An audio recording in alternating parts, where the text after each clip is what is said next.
if you're going through financial difficulty now, or you have a friend that's going through financial difficulty, I want you to get on the phone and have them watch this program, because Myron went from the $6.25 an hour man to becoming a millionaire. And he's going to teach you biblically how you can get out of the financial problems that you're facing today.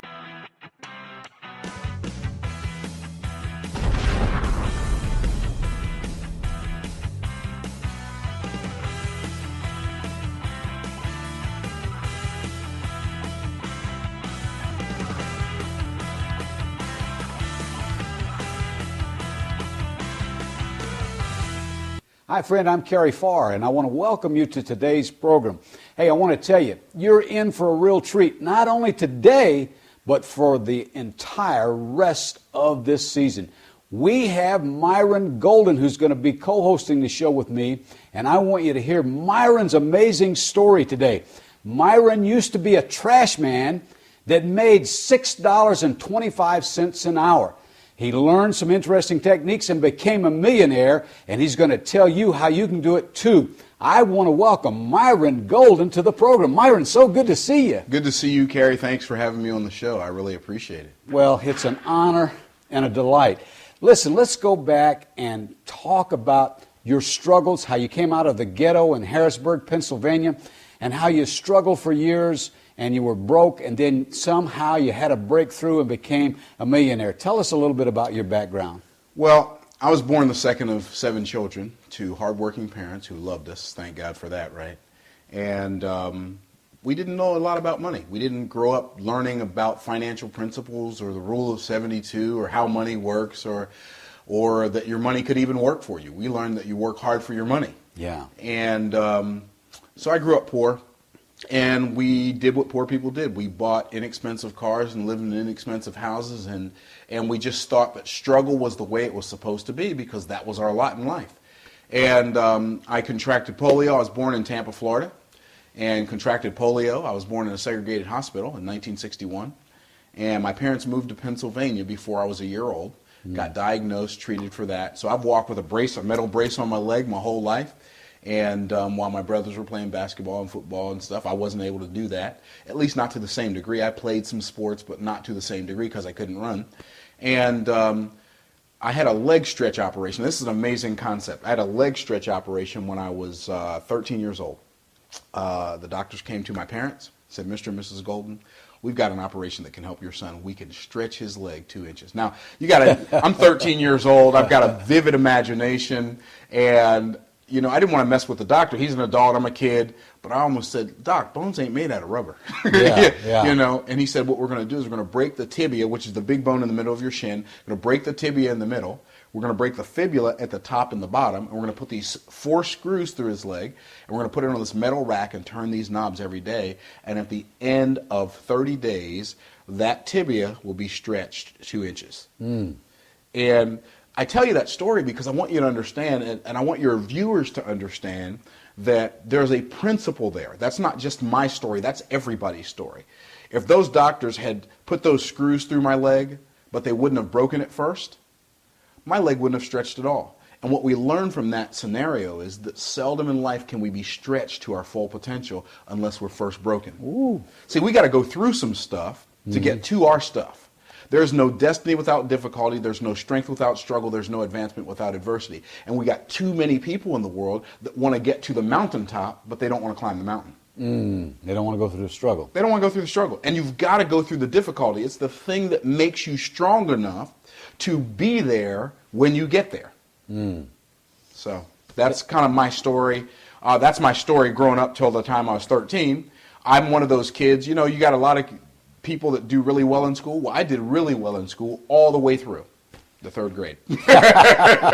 And it went downhill from there. Okay, in fact, I tell people I like the 10th grade so much I took it twice. And that's not the real reason. But I did finally pull myself together my last couple of years of high school and worked really, really hard. Managed to graduate salutatorian in my class. I graduated second in my class. Wow. Now, my little brother was a valedictorian, and it was a class of 2, and now you know the rest of the story. I graduated from a small Christian school in Harrisburg, Pennsylvania, graduating class 2. My younger brother, Mike, was the valedictorian. I was the salutatorian. That was the class. Wow, that's amazing. So education, the educational system was not my strong suit. So you can imagine, you're growing up, you're this kid, and you got 6 brothers, and so athletics are not really your thing. Academics are not really your thing. What's your thing? Yeah. I mean, what are you going to do to get out of the circumstances that you're in? Exactly. But fortunately for me, when I was really, really young, my mom and my dad, they told me all the time, you can do anything you want to do, you can be anything you want to be. And I think they were doing that because they didn't want me going through life feeling like I was a victim. Mm-hmm. Because there are so many people who go through life acting like, feeling like, verbalizing the fact that I'm a victim, I don't have anything, I can't do anything because, my life is hard. But the fact is, everybody's life is hard. We just have it hard in different ways. And what we have to learn to do is we have to learn to embrace our assignment. And everybody has a different assignment. But we have to trust that God knows what that assignment is, and then we've got to embrace it. Right. He gifted us all differently, didn't he? He put us all here for a specific purpose. Absolutely. It's interesting that you say that, because if you go back to Matthew chapter 25, it tells us that the Lord called his servants unto him. He called 3 servants. One he gave 5 talents, one he gave 2, and to another he gave 1. But then it says he gave to every man according to his several ability. See, he didn't give everybody the same thing, but he gave everybody something. Mm-hmm. And see, everybody says, well, we're all equal. We're not all equal. Now, we're all equally valuable. But that's not the same as all being equal. Right. Because some people can read better than other people, and some people can sing better than other people, and some people can hit a golf ball better than other people, and some people can shoot a basketball better than other people. So we're not all equal, but we're all equally valuable. Right. And there's a big difference between being equal and being equally valuable. And I found that so many people feel like they have so little worth. They've been told all of their lives, you can't do this, you're no good, you can never amount to anything. And you were fortunate enough that your parents said you can do anything you want. And you're right. I was fortunate enough because I feel like the parents that I had were the best possible parents for me in this world.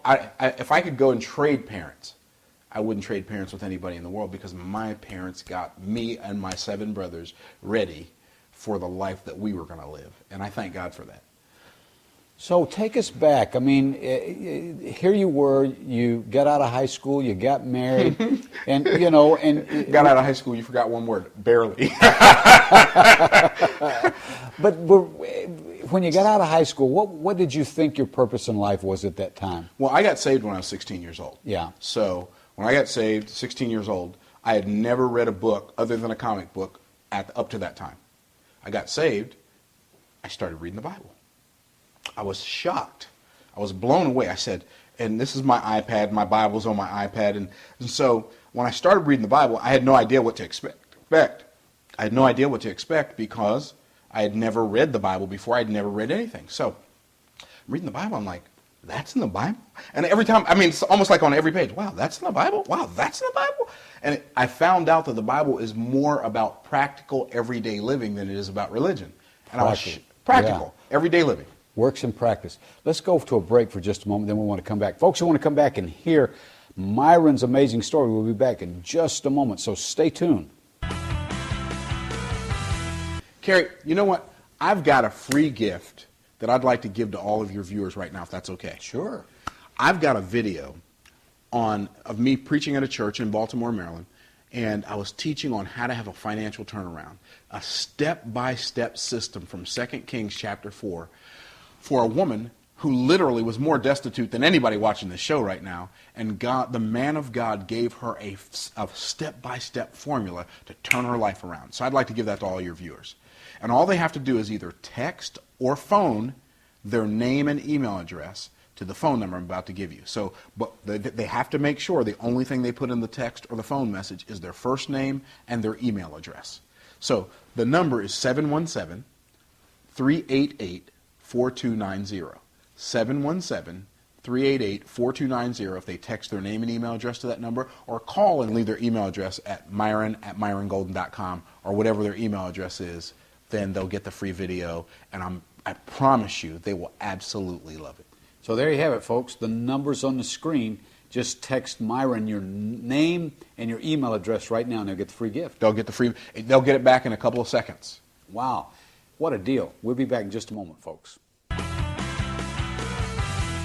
Okay, friend, we're back with Myron Golden, and I want to tell you, if you're going through financial difficulty now, or you have a friend that's going through financial difficulty, I want you to get on the phone and have them watch this program, because Myron went from the $6.25 an hour man to becoming a millionaire. And he's going to teach you biblically how you can get out of the financial problems that you're facing today. Myron, pick up with what you were talking about before we went to the break. Okay, so I think what's really important. Yeah, I can tell people my story, and I can tell them how I made all this money. But really, what they want to know is how can I make this much money? They want to know how they can make their lives better. So what I want to do is, I think about a good friend of mine who's a pastor in Texas, and we shared some of these principles with him, and he's built a multi-million-dollar business. I think about another gentleman who's an accountant in Houston, and we shared this information with him, and he literally made multiple six figures part-time within 12 months, because God has all the answers. I read in a book one time, and I don't remember which book it was, but it said, God knows where the gold is. Yes. And if you will spend time with him, he'll show you. He'll reveal it to you. Wow. Isn't that amazing? That is amazing. But you said something that I think was very interesting before the break. You said you started studying the Bible, and you found that those principles were practical. Practical. Mm-hmm. And practical means they work in practice, so they work for anybody who will practice them. Yeah. See, here's the problem. I think a lot of people, and unfortunately a lot of preachers, and I'm a pastor. I've been in the ministry since I was 17 years old, and I'm 51. So I've been in ministry a long time. Unfortunately, a lot of pastors, when we preach about the answers that God gives us, we preach about them as if God's going to do the whole thing. But here's what I found out from the Word of God, that we can't do God's part, and He won't do our part. So there are two parts. God put the garden in Eden, but He put the man there to dress it and keep it. So God's not going to dress and keep the garden, but we can't create a garden. We can plant one, but we can't create one. And God created one. So what we have to do is make sure that we're doing our part, not just waiting for God to do His part. Wow. And then not only that, God gave us a planet full of resources. Oh, my goodness. And it's our responsibility, like you said, to manage those things and to keep them going. Do you know what the greatest resource that God gave us is? He made us in His image. What's the first thing God tells us about Himself? You think God has all these great attributes. He's omnipotent. He's immutable. He's omniscient. He's omnipresent. He has all these great attributes. But the very first thing that God told us about Himself is in Genesis chapter 1, verse 1. In the beginning, God created the heaven and the earth. Why did He do that? When I read that verse, God doesn't need someplace to sit down. He doesn't need food. He doesn't need people. He doesn't need anything. He doesn't need a heaven. He doesn't need an earth. Why would He create them? Because He is creative, and therefore it is His nature to create. The first thing God tells us about Himself is that He's creative. What's the first thing God tells us about us? He created us in His image, which means He created us to be creative. Right. And so I teach people all over the world when I travel and speak in churches or at businesses. Your purpose in life is to live in your creative space and make the world a better place. And unfortunately, we got too many people going through life attempting to be in somebody else's creative space, trying to be somebody they're not. I read in a book recently, imitation is limitation. You can't be who you're not. You can only be who you are. So the greatest resource that God gave us is the fact that He made us in His image, which means He created us to be creative. We're supposed to be creative, and if you don't believe that, I've often told people, look around you, look at all of the beautiful buildings, look at all of the highways, the vehicles, and who create? I mean, man didn't create them, but man built those things, and the only difference in them and us is that they exercise their creativity. Absolutely. Absolutely. You know what's really interesting? The difference between, and I want all of your viewers to get this, Kerry. The difference between where you are right now and where you want to be is exactly the same as the difference between what you know and what you haven't learned yet. I want you to think about that. The difference between where any of us are and where we want to be is exactly the same as the difference between what we want to know and what we know and what we haven't learned yet. So the key then is learning. Isn't it interesting that there was a time that Bill Gates was one idea away from Microsoft? Mm-hmm. There was a time when Steve Jobs was one idea away from Apple or from iPhone or from iPad. There was a time when Sam Walton was one idea away from Walmart, where Michael Dell was one idea away from Dell Computers. Everybody watching this show right now is just one idea away from cracking their code to receiving all of the abundance and blessings that God has for them. Yeah, so true. Well, you know, take us back to the time when you were making $6.25 an hour and walk us through the process and let us know how you escaped the poverty and how others can do it as well. When I was driving a trash truck for $6.25 an hour, it was the first job I got after I got married. It was the first job I had after I got married, driving a garbage truck, $6.25 an hour. Now, I didn't drive the route. I would take the trucks to the dump and empty them after they were full. So I'd take 4 or 5 trucks a day, and my shift was over. But when I was on break, I was reading books. I was reading my Bible, but I was also reading other books. I was listening to audio programs. I got started in a home-based business back in 1985. That's when I drove a trash truck. Got started in a home-based business. I was selling insurance and investments on the side. Now, that was really a critical focal point for me, a transformational point, because in selling insurance and investments, I had to get licensed. I had to take an insurance license. I had to get Series 6, Series 63 license so I could understand how investments work. And so in so doing, I began to learn how the principles of money worked, how compound interest worked, how the rule of 72 works. Yes. Exactly. So I start applying these principles to my life, and all of a sudden things start turning around. But I'm going to tell you what really, really helped me. I learned how to do something that is absolutely amazing, and we'll go into way more detail when we come back from break, but I learned how to sell. Mm-hmm. And selling is a critical skill. And it's something that I believe God intended for his children to do. And I know a lot of people think, I don't want to sell anything. Well, the Bible, the richest man who ever lived and the wisest man who ever lived, here's what he said. If I've got something good, I've got a moral obligation to sell it to as many people as possible. Wow. Folks, you want to stay tuned and you want to call your friends and neighbor and tell them to come watch this program. When we come back, Myron's going to tell you how he escaped, poverty and working from $6.25 an hour to becoming a millionaire. So stay tuned and come back in just a moment. We'll pick up on the rest of this in a moment. Hi, friend. Kerry Pharr here. So many of our viewers are struggling during these hard times that we're dedicating this entire season of programs to teaching biblical ways that you can make an extra stream of income. Recently, I wrote a new book called Retire Rich Within 36 Months. I want to give you a free copy of this book. Inside of this book, there are all kinds of tips and techniques that are biblically based to help you earn an extra stream of income.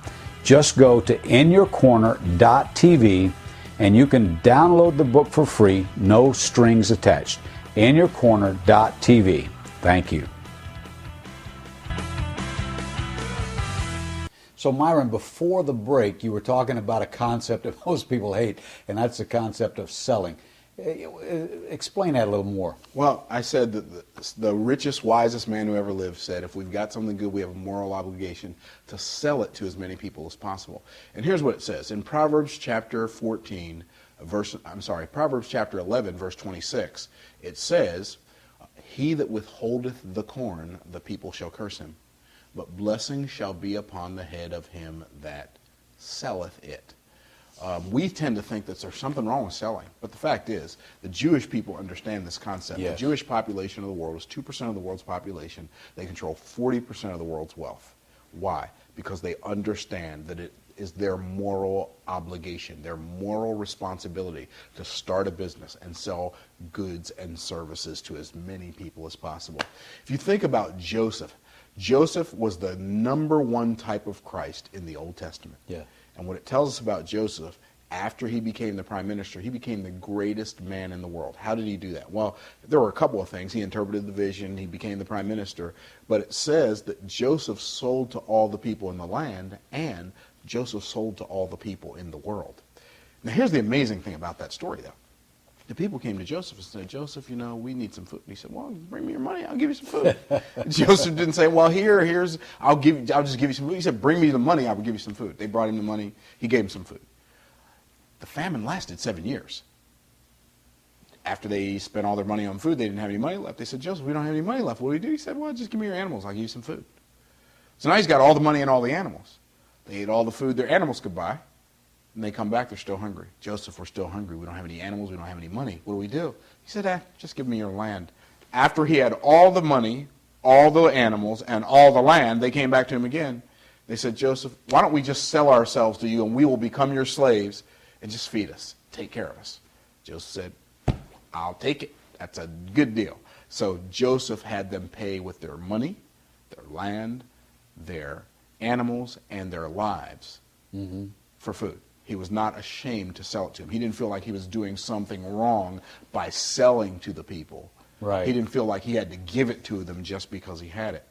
The fact is, we have a tendency in modern day Christianity to think that something is wrong with self-interest. If we didn't have self-interest, we wouldn't brush our teeth, we wouldn't take a bath, we wouldn't comb our hair. Self-interest, as long as it's not gone overboard, is a good thing. You have to take care of yourself. It's really interesting. David killed Goliath. And a lot of people think that David killed Goliath just because, he didn't want him blaspheming God's name. Well, that's true, but there's another part to that story that people don't think about. David killed Goliath for three other reasons that are overlooked by most preachers. Do you want to know what they are? Yeah. I think I remember what Saul offered. The money, the girl, and the tax freedom. So David said, sign me up for that program. He said, the king said that whoever kills Goliath, he will give him his daughter to wife. He'll enrich him with great riches out of the king's treasury, and his father's house will be free in Israel, which means he'd have tax freedom. So he said, whoever kills Goliath will get the money, the girl, and the tax freedom. Pretty good deal. Now, that's a pretty good deal. And people say, well, David didn't care about that. But if David didn't care about that, why did he ask them? He said, so tell me again what the man's going to get that kills this giant? And they told him again.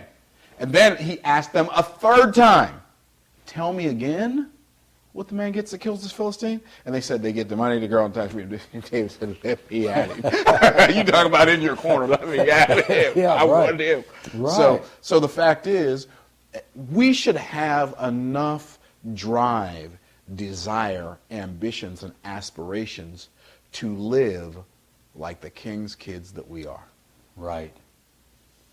God, Isn't that an awesome concept? Well, the king of the universe is our Father, and there's nobody that's going to convince me that he wants us walking around in rags and riches. However, I am not one of these preachers who is going to turn the Bible into a magic book and tell you if you just sow a seed into my field, God's going to bless you. The fact is, God can bless you for sowing a seed into other people's lives.